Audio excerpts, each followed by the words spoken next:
wait a second, I've been living and believing in this for so long, I began to doubt myself. Is this really all true? All this stuff about happiness. And as I was processing, I was trying to write, and it dawned on me that it was more true than ever. That the irony of those highs and lows are a part of happiness.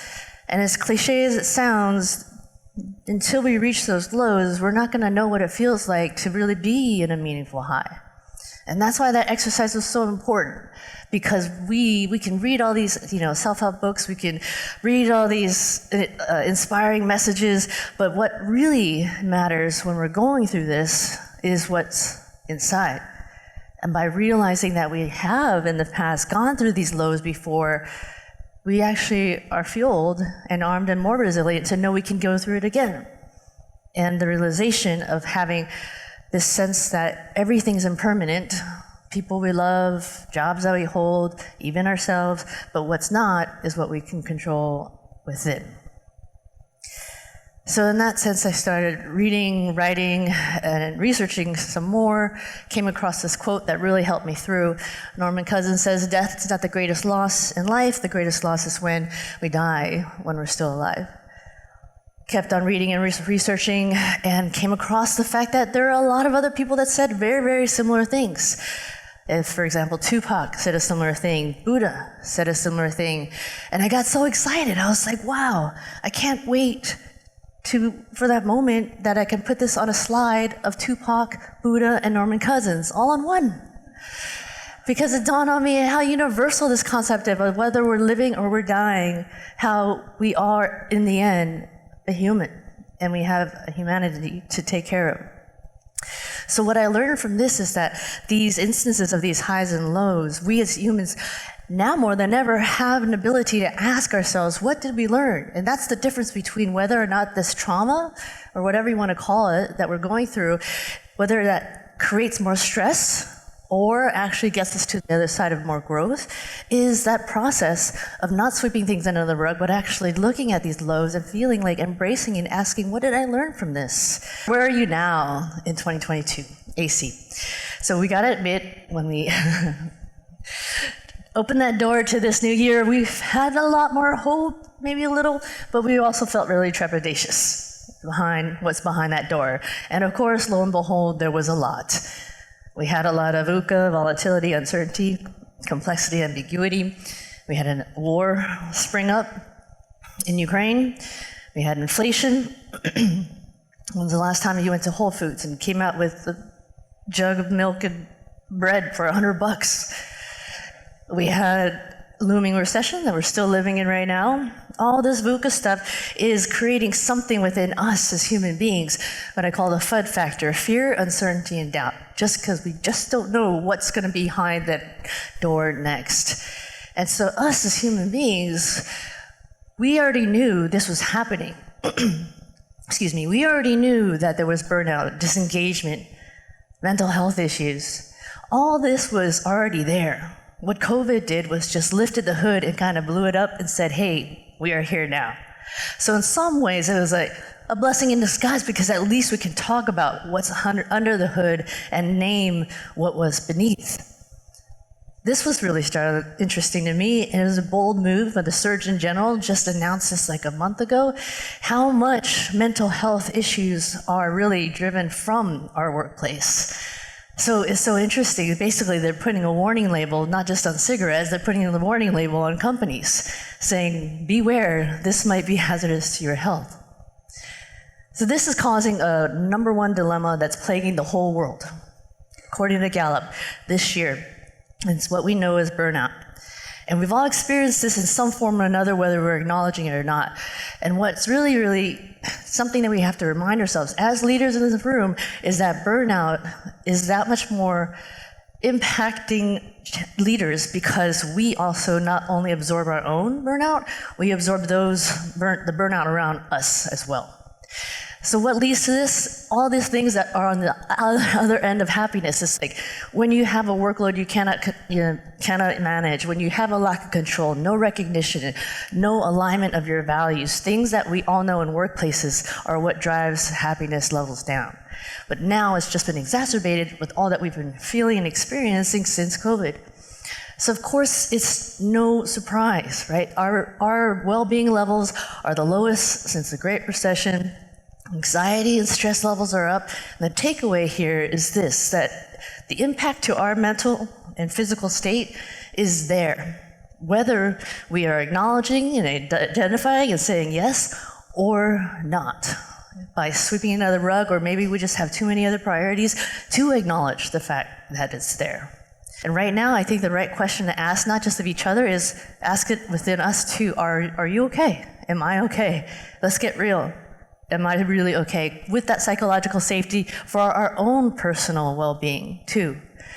And being able to answer that, because a lot of the time that we've seen, especially in the last 2 years, this word popping up, this is actually developed 20 years ago from a sociologist called languishing. It is not necessarily that you feel depressed or you're like suicidal, not that extreme, and not on the other end of feeling like you're flourishing. Kind of in the middle, where you're doing things and you're kind of like, meh. You know, like things you did in the past that you felt really energetic about or were okay about, but now it feels like it's a little bit more effort for some reason. And thinking about languishing, that's really impacting a lot about our organizations and our work teams. How people are showing up. Why are we having great resignation? Why are people quietly quitting? So thinking about that paradigm, like, yes, we have this languishing state, but we can also work towards the flourishing state so that we know and it can acknowledge we have disengagement, but we know there are ways to actually increase to get us back to the engaged place. One of the ways to do it, this was important before, but now it's more important than ever. It's not even about work-life balance anymore, it's about work-life integration.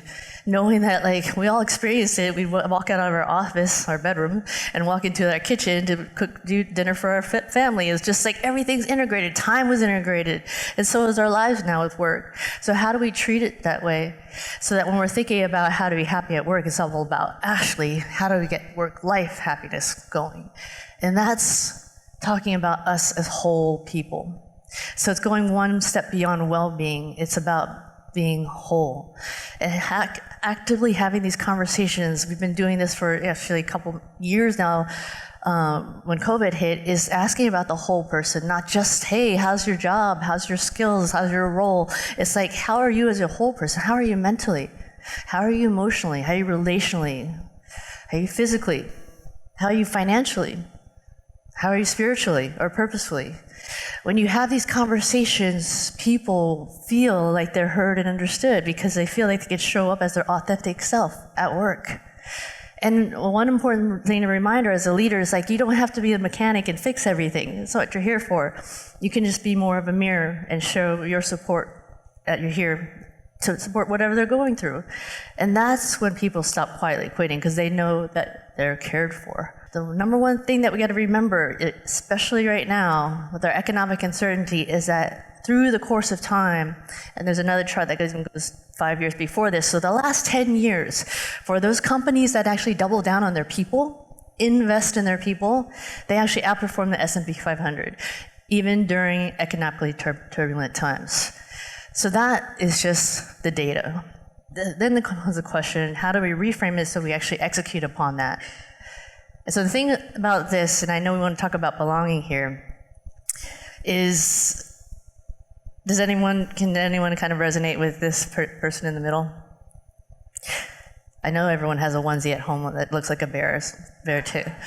So when we talk about, same thing with happiness. Most important thing when you talk about belonging, diversity, and inclusion, define it. What do you mean by it? That's what we have to do with happiness, because anyone's going to assume it's going to be about rainbows and unicorns. But no, it's about something more. It's about purpose. So for us, what we say is, like, when around DIB, diversity is when you're asked to the dance. And then inclusion is when you're asked to dance. And then equity is having a turn at the DJ. And last, belonging is being able to dance however way you want. And that's the authenticity of what people are really desiring now to show up and work in a way that they want to be natural to themselves. Not as an extrovert making like everyone happy, no, just as who they are. And how we execute upon this is very simple, of using and breaking down the components of the model and making sure you have that DEIB lens on everything you do. And this is getting to the brass tacks of the processes that you have, so that an effect that you're doing is actually systemically embedding DEIB, because you're having the lens through your foundation of culture, your who and your what. And then therefore what you'll see is that in every process you have, internal communication, product service design, even your everyday meetings, that is through the lens of what DEIB should be about. One example I love, Simone Biles. She embodied so much before we even thought about what we were going through. Mental health, she said, nope, not gonna do it. I'm done. I'm here for myself, for my mental health and my physical health. Some people loved her decision. Some people hated it, but she did it anyway. But what I love about this story is what happened after. She didn't decide to go wallow in her hotel room or decide to get on the next flight and come back home. No, she went back on the floor and just put a different role on, put another hat on. She became the coach for her own teammates. She even helped out the competitors in her own way. She took it on and embodied someone else, even though she was probably at the most, traumatic points of her career. And it was so cool to see that she adapted, basically, to the conditions to do and become her best self, and how she could be a part and fulfill her role in a different way. And did they succeed? Yeah, maybe not in the way they wanted to. They got the silver instead of the gold, but that's just part of that story of we never know what's gonna happen when, as Mike Tyson said, everyone's got a plan to get punched in the mouth. And we all, in some way or another, have. Finally, it's the community. And the community is also not just like the community we live in, it's also our customers, it's our partners, our vendors, it's basically everyone that we touch in our ecosystem. And this is a big thing. A lot of people are coming to the table saying, me, what's in this for me? Which is fair. That's why people okay, if we're not serving you, of course you're gonna quietly quit. But if we ask not just what's in it for me, also ask the question of the same, what's in it for all. Answer those two questions both at the same time for decisions, big or small. You'll see how that changes the whole dynamic of how we're coming to the table. Thinking about the community at large and thinking about your own personal needs in tandem to come about with new solutions, new creative ways to figure out and maneuver these uncharted waters that we're all unfamiliar with. And this is what's been creating a new ROI that I've seen. And we've seen the traditional one, a return on investment. If you invest in people, they'll invest in you. We saw that in the chart. The second ROI is what I'm calling the ripple of impact. When people show up as their authentic selves, if and when their values as a system and their purpose statement is aligned with that of the organization, that in effect is when you're having this double ROI. Return on investment and a ripple of impact. That's how companies like Airbnb and Patagonia run successfully, because they need both. And that's where authenticity comes in, because that's when brands are recognized for saying, oh, they are actually really walking the talk. And since we're talking a lot about belonging and diversity, I again love looking at nature. And one of the things that I realized in my research for the book was that say Sir David Attenborough, anyone fans? So he's the guy that narrates pretty much every nature show. It's after all these years, he's 90 something, and he's still road raging on talking to the UN about how important climate change and what we're doing with biodiversity is. And he came to this conclusion after all these decades of research.